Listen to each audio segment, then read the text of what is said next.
എന്നിട്ടത് വേറൊരു ചട്ടിയിലോട്ട് ഒരു മൂടും കൂടെ പുഴുത് വെക്കാമെന്ന് വിചാരിച്ച് അങ്ങനെ ഒരു ചട്ടിയിൽ നിന്ന് ഒരു മൂട് പുഴുത് മാറ്റി വേറെ ചട്ടിയിലേക്ക് നടിയാണ്.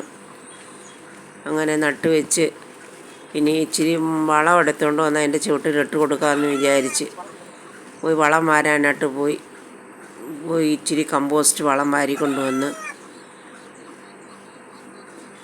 കമ്പോസ്റ്റ് വളം വാരി കമ്പോസ്റ്റ് വളം വാരാൻ പോയി ഇപ്പം വാരി കൊണ്ടുവരും. കമ്പോസ്റ്റ് വളം വാരി കൊണ്ടുവന്ന് എൻ്റെ ചുവട്ടിലിട്ട് നല്ലതുപോലെ ഇടയൊക്കെ ഇളക്കി നല്ലതുപോലെ അത് ഉറപ്പിച്ച് അതിന് ശേഷം പിന്നെ മഴയെല്ലാം വലിയ അന്നേരം ഇച്ചിരി സാഫ് കലക്കി ഒഴിക്കാമെന്ന് വിചാരിച്ച് മഴയത്ത് അഴുകിപ്പോകുന്നൊരു സ്വഭാവം ഉണ്ടല്ലോ അതിന്. അതുകൊണ്ട് സാഫ് കലക്കി അതിനകത്ത് രണ്ട് മൂട്ടിൽ ഒഴിച്ച് ഇനി 2 മൂട് ചെടിയും കൂടെ ഉള്ളു എനിക്ക് ബാക്കി തീർന്നു. ഇനി ഇത് പോയാൽ പിന്നെ കിട്ടാൻ പാടാം. അതുകൊണ്ട് തണലിൽ സൂക്ഷിക്കുന്നു. ഈ മഴയൊന്നും ഓവർ വെള്ളമൊന്നും വീഴാതെ കൊണ്ടുവന്ന് സൂക്ഷിച്ച് വെച്ച് ഇനി അതെല്ലാം പറക്കി ഒതുക്കി അങ്ങോട്ട് മാറ്റി വെച്ചിട്ട് പിന്നെ അടുത്ത പരിപാടിയിലേക്ക് നീങ്ങാനായിട്ട് പോകുന്നു. രാവിലെ ഇതൊക്കെ ഒന്ന് ഒതുക്കിയാൽ പിന്നെ അങ്ങ് അടുക്കളയിലോട്ട് പോകാമല്ലോ.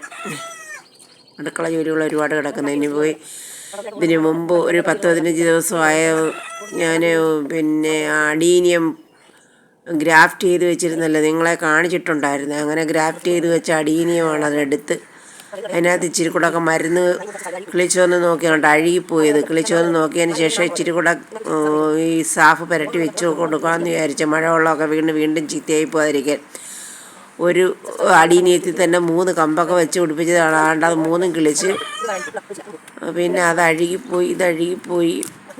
പിന്നെ ദാണ്ട് ഇത് കണ്ടോ അതും ഒരെണ്ണത്തിനകത്ത് നല്ല ഇലയൊക്കെ വന്നു.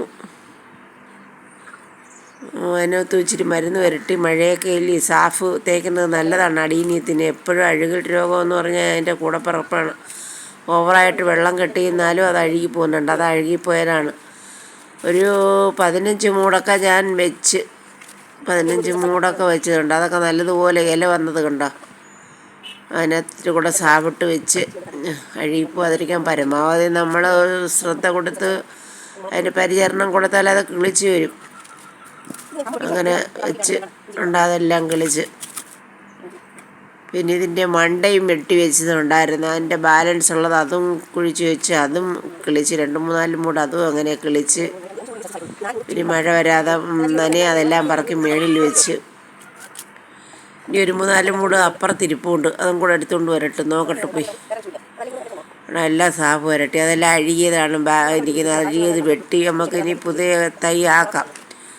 അഴുകിയ ഭാഗം വെച്ച് കട്ട് ചെയ്ത് കഴിഞ്ഞ് സാഫ് വരട്ടിയാൽ മതി. വീണ്ടും അത് കിളിച്ച് വന്നോളും. അടീനിയത്തിൻ്റെ പ്രത്യേകതയെന്ന് വെച്ചാൽ അഴുകാതെ സൂക്ഷിക്കുക എന്നതേ ഉള്ളൂ. അല്ലാതെ എവിടെ കിടന്നാലും അത് കിളിച്ചോളും. അതിനൊരു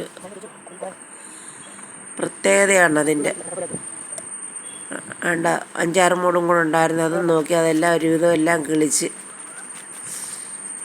എല്ലാം വെച്ച് അങ്ങനെ എൻ്റെ സാഫ് പുരട്ടി എല്ലാം പറക്കി ഒതുക്കിയൊക്കെ വെച്ച് 2-3 വേറെ ഇരുന്നതും കൂടെ എടുത്തുകൊണ്ടുവന്ന് എല്ലാം കൂടെ ഒരുമിച്ച് വെക്കാമെന്ന് വിചാരിച്ചതാണ്. അതിൻ്റെയും കമ്പിന് ഒരു വാട്ടവും ഇല്ല.